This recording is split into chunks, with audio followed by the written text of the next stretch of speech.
Bismillah, elhamdülillah ve salatu ve selamu ala Resulillah. Nişan bozmak günah mıdır sorusuna iki türlü cevap veririz.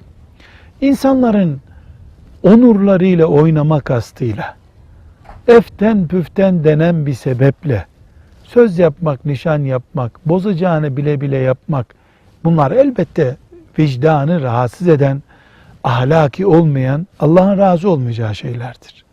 Bu birinci bölüm. İkinci bölüm, nişan ve söz hiçbir şekilde nikah demek değildir.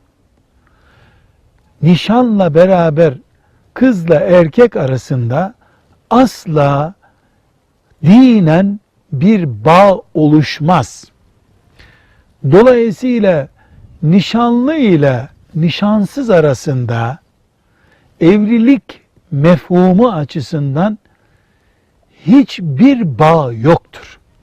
Mesela nişanlı nişanlısının elini tutup tokalaşamaz. Yabancı durumundadır. Ama nikahlı öyle değil. Nikahta her şey helal oluyor.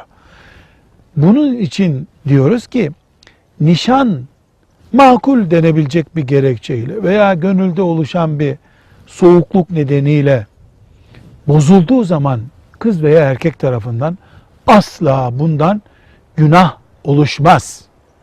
Kaldı ki nikah bile makul bir gerekçeyle bozuluyor, günah oluşmuyor da nişanda neden günah oluşsun?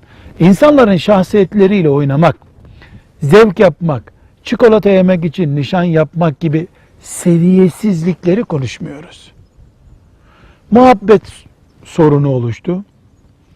Bir arada duramayacağına inandı. Ailelerin bir arada duramayacağı anlaşıldı gibi gerekçelerle nişan bozmakta günah yoktur, ayıp da yoktur. Velhamdülillahi Rabbil Alemin.